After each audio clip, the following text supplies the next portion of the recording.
What's up, guys? It is finally time. They have finally arrived, and we're taking a look at the first of the Mythic Legion's ARETHYR wave. And of course, I mean, I have to do the big man first, right? So we are taking a look at the titular ARETHYR, and I could not be more excited about this figure.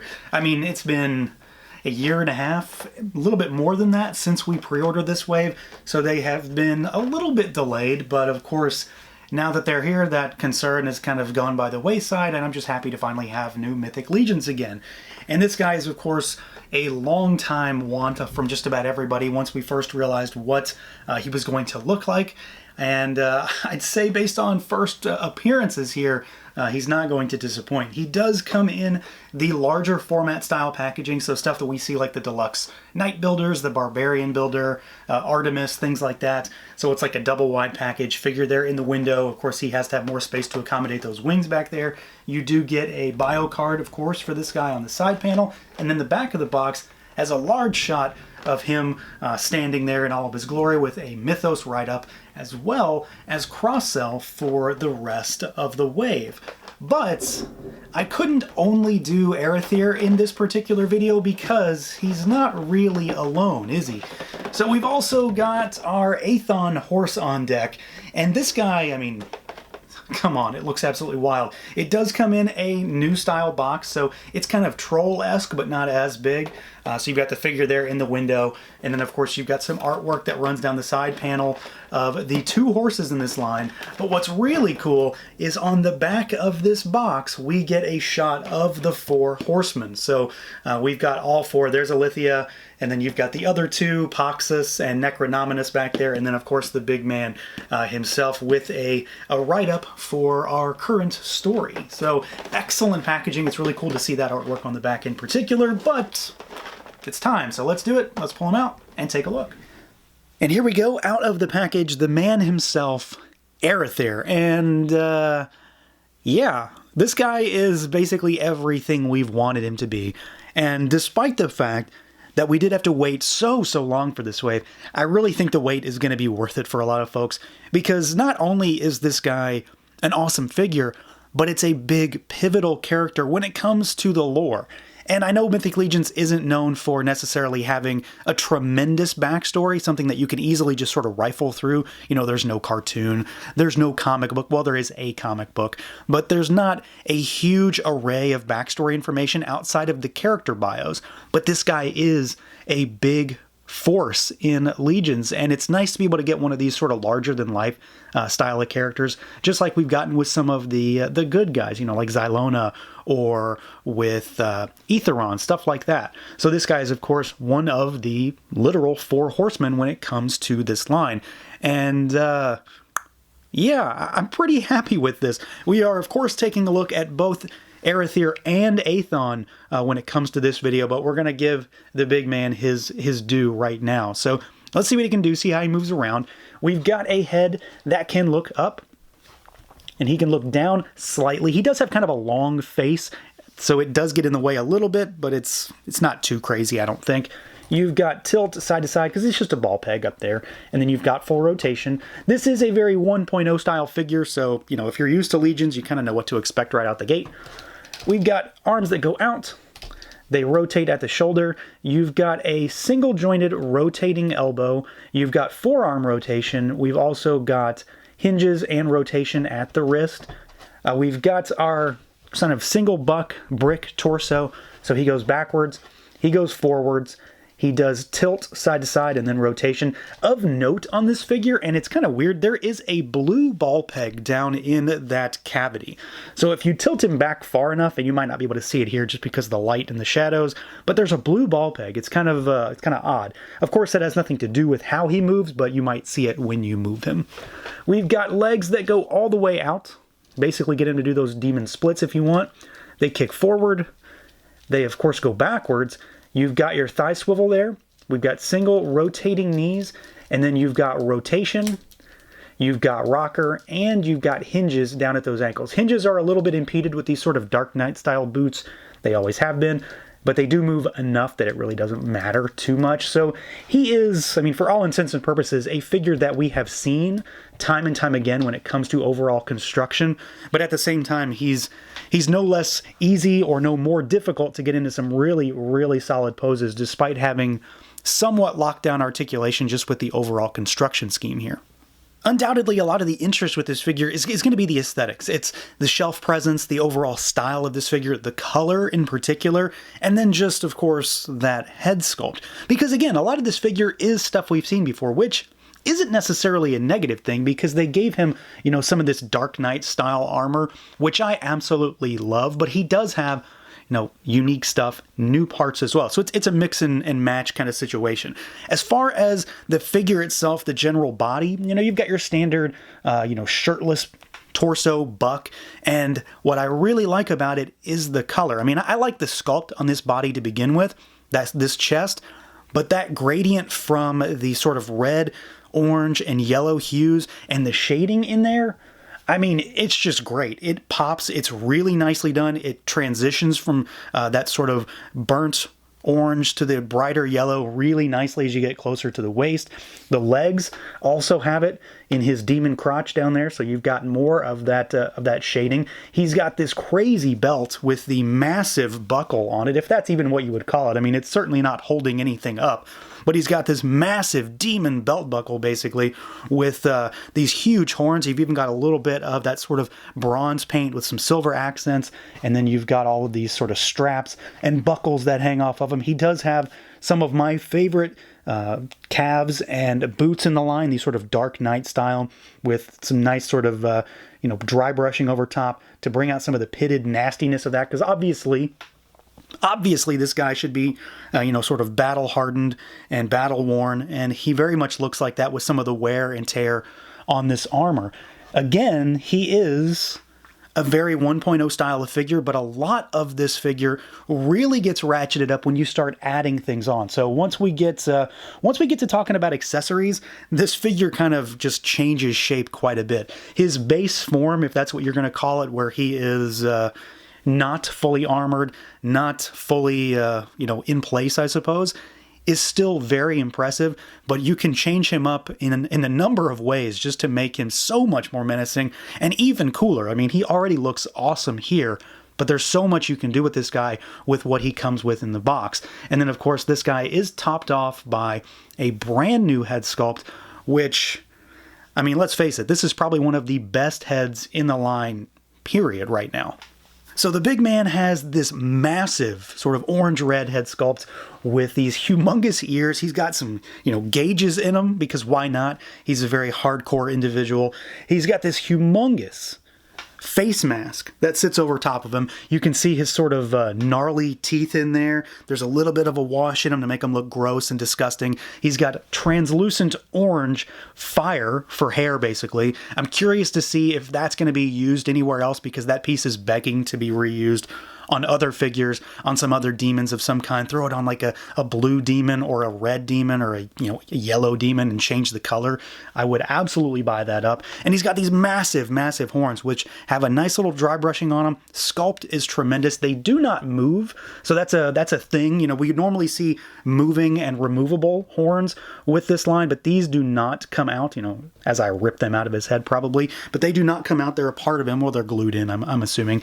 And there is one interesting thing you can do with this guy that I know some folks may not want to see this right now, so if you don't want to see what's under his mask, I suggest you, maybe skip forward a little bit, and I'll see if I can put a timestamp down below. But there is a face under this incredibly cool, mask. So you've got this sort of blades that come down across his face, so he's got the eye shield there, and you've got the exposed teeth, but when you pop this thing off, you can see what ARETHYR actually looks like, and he looks pretty gnarly. It does peg into both sides of his head, but that is what our Dark Lord looks like. He looks very, almost vampiric to me in nature.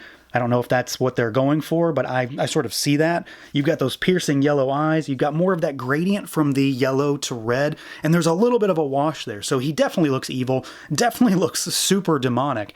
I don't know if I would ever display him this way, because he does have holes on the side of his head, but it's nice to be able to actually see what's underneath that and to know that it's not just some sort of blank void or a few hits of yellow for those eyes. They actually fully sculpted this head, which again makes me wonder, are they going to reuse this sculpt in some fashion for another demon that doesn't have the mask down the road? But if this ends up being a unique thing for ARETHYR, I think he's got, again, one of the best head sculpts in the line, without a doubt. Where this guy really comes together, though, and no pun intended, is when you start to add stuff on.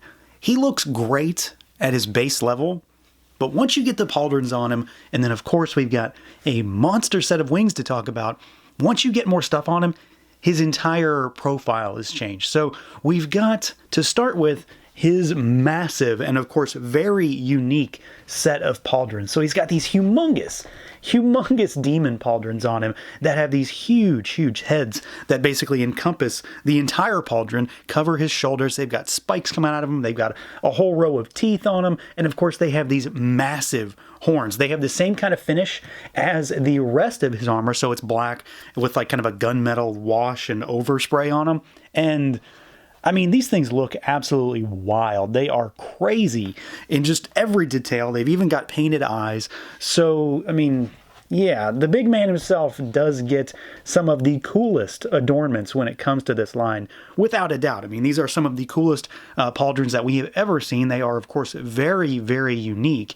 And I'm just over the moon with the sculpt, the paint, the level of intricate detail all over these. If anything, I'd love to have a few more sets just to throw them on, like Azar and Zazar, for example. I think they could use something that's similar in scope just because they're so demonic in nature. But this guy absolutely gets ratcheted up at least a few levels on the cool meter just because he has these monster pauldrons. But we've also got to talk about these. We've got wings to talk about.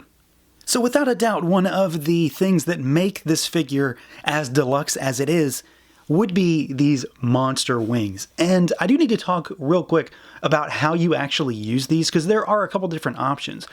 With this guy being a winged character, but also one that has, of course, pauldrons, you have to peg them in a certain way. If you want to use the pauldrons on him, of course, they go into the holes on the back. If you want to use the wings with the pauldrons, you have to use one of the legendary and often unused back adapters. So he, of course, comes with the standard array of back adapters, but you use the larger wing back adapter in addition to having the pauldrons. And so you can see on the back here that the pauldrons are in the back.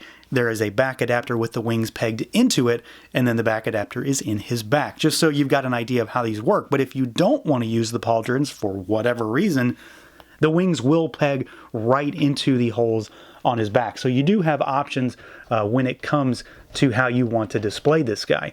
And I mean, really, this is one hell of a look. He looks pretty wild. These wings are enormous, and I don't have a lot of wings when it comes to legions, personally. Like, I just don't have them. They don't really fit in many of my displays because, you know, they literally don't fit. They're huge. So we've got this big spread of massive demon wings, and you can sort of, you know, articulate them in certain ways. They've got a few little sort of locking points on them that they will detent into, and then you can have them splayed out fully like this and have him sort of in all of his glory right here. They are, again, massive. They are monstrous skeletal demon wings, so you've got kind of like the bone structures all in there, and he has the same color patterns for the wings as he does on the body. So a lot of fading from red to orange to yellow. There's a lot of holes in there, and just a great presentation on this guy. He looks absolutely menacing. I mean, this is easily the most demonic character that we've ever gotten in this line. He is oozing some sort of hellish evil at every turn. And when you get these pauldrons on him, when you get these wings on him, again, it changes the entire profile and scope of the figure. And again, you do have a couple options: pauldrons on, wings on, just the pauldrons, or just the wings.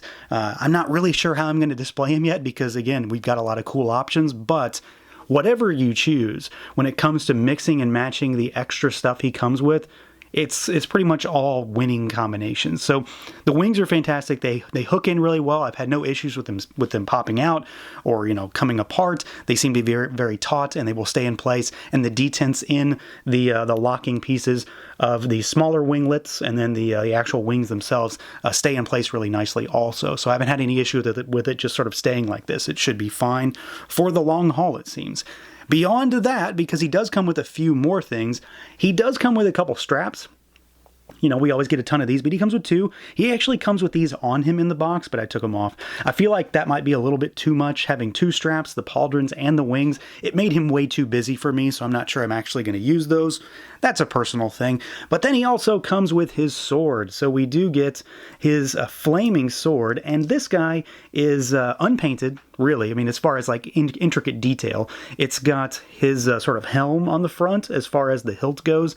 The sizing is really nice. I mean, it's almost as big as the figure itself, but it's a great color. It matches his armor. I would have maybe liked a little bit of sort of inlay detail, you know, something more than just this black that's here. Maybe, I don't know, some orange almost, but we do get this absolutely killer effect piece here, and this guy is again removable, as I showed you, so you can have his sword being lit aflame. Nice translucent orangey yellow plastic, and it works really well. It just clips onto one side, and then of course it looks like it's billowing in the wind. So you can give the evil demon guy his evil demon sword, his evil demon pauldrons, and his evil demon wings, and he is going to look, I don't know, pretty much amazing no matter what configuration you go with.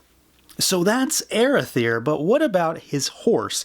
So yeah, we've got this big thing to talk about, and honestly, this thing's bigger than I thought it was going to be. Even having the Motu Classics horses that the Horsemen did, this thing feels a little bit more substantial in some ways. It's pretty comparable in overall size to a degree, but it feels a little bit more substantial. It's heavier, heftier in some ways. And it's honestly much more articulated as well. So let's see what Aethon can do, see how he moves around. It's obviously a horse, so it is very different when it comes to articulation. I mean, you're not gonna be having it in the most dynamic of poses, unless, well, you might, depending on your posing skills. But this thing does move really well, and I'm actually surprised to see what it can do, because frankly, I didn't pay too much attention to what the horses could do until now. So we've got a head that can look up about that far, basically straight, and then they look down, but the neck is also articulated. So you've got a neck that moves. You can also shimmy the neck in and out, and then you can't really twist it because of course, like the shape of the horse's neck, but it does give you some tilt in that way. The head itself can pivot, and what's interesting here is that the heads are the same kind of thing that we see with Equidron. So you can actually swap Equidron's heads onto the horse bodies if you wanted to do that, or vice versa, because the bridle is not part of the horse, it's a separate piece.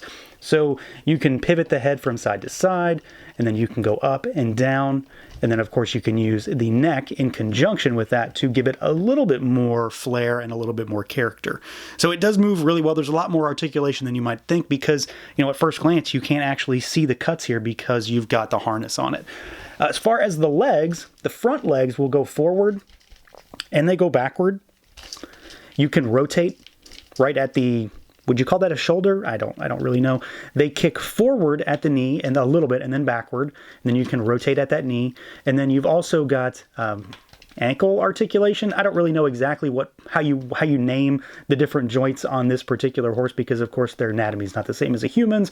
But shoulder joint, ankle, knee, and then ankle all have really, really good range down here. And of course you've got rotation as best you can. You can't go all the way around here because you're going to start to hit the chest, but it does move surprisingly well.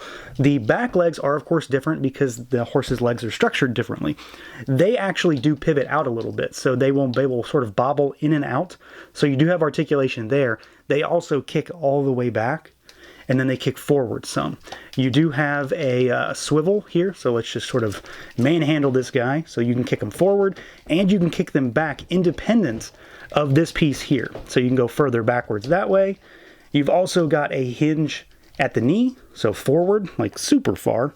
I don't know, is that even something a horse can do really well? And then you can rotate there. You can also rotate here. Again, this works a little bit better than the front legs because there's no chest to hit. And then you've also got that same kind of ankle articulation at the back. So the legs are honestly really well articulated. I think it's going to surprise some folks exactly what this thing can do. It does have a little bit of a learning curve to making a horse look natural when you articulate it, I think, because of course, how many of us have highly articulated horses in our collection? But I do think that it moves really well. The one area on this figure that I do have some issues with is my tail, and I've gotten them fixed as best I can, but this thing hinges up and down, and then it also rotates. Mine was painted shut. Like there was paint caked all within the hinge, the disc hinge, and then all through the peg because the tail just comes out, it pops right out, but there was paint all down in there. The hinge is like basically orange still, but it should be red like the skin. It should be more of the actual raw plastic rather than paint. So I do have some issues there. It has posed some posing problems, but I've gotten it working a little bit better. Still, it was kind of a concern because I'm not so sure exactly if that's going to be an issue or not for other folks.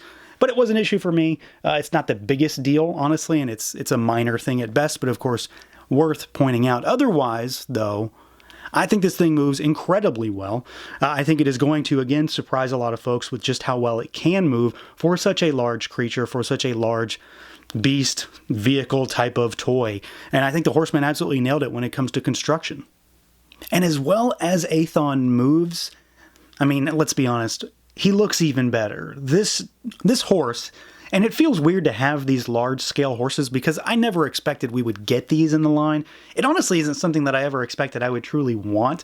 But of course, when it comes to Legions, I go out of my way to make sure that I have all this stuff now. And I'm really happy with the aesthetics of this horse. This one in particular. This is the one that I've always wanted to see ever since they announced that it was coming, just to see exactly what this demon horse is going to look like, especially, and we'll of course get to it, when ARETHYR is atop his evil steed. And of course this is a lot of reuse between the two horses, between Aethon and Balius, right? Balius, I haven't even opened the other horse yet. And it's interesting. Like there is a lot of size here. It's a hefty piece of plastic.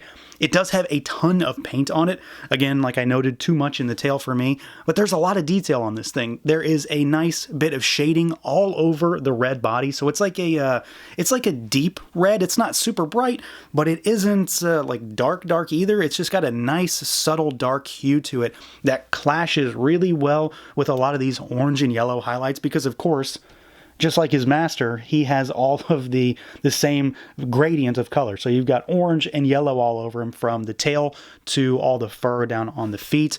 And I think it looks fantastic. Even the mane, this thing's actually a separate piece. You could pop that out if you want. It just pegs in. You've got the saddle with the sleeping bag of evil here that is on the back. This thing is a separate piece. It just pegs in. Mine keeps falling out because it's not the tightest of fits, so watch out. But there is just a ton of detail all over this. You know, all of, I don't know the terminology for anything related to horses except that, you know, saddle, bridle gear, stuff like that. But there's a ton of detail all over it. A lot of leathery texture. You've got all these sort of metallic pieces to mimic what would be metal pieces as far as like stirrups and things of that nature. We do have a real metal chain that goes from the bridle backwards, and it is easily held by ARETHYR. It looks really good. It's nicely sized, even like down to the links. The links are nicely sized, so they fit in terms of scale between this horse and any other Legions figure that you put on it. The head is really well done. Again, this is another section where shared parts with the other horse, but the bridle gear is a separate piece. So you could take this off if you wanted and you just have a red horse. The horns are actually not part of the horse. They're part of the harness on the head, which I didn't realize until, of course, I got him in hand. You got those yellow eyes that, again, mimic ARETHYR, and everything about him just meshes really nicely with our Dark Lord. So this thing is pretty wild. I mean, that's really all it comes down to. For those of you that have wanted a horse in Legions, you are going to be happy.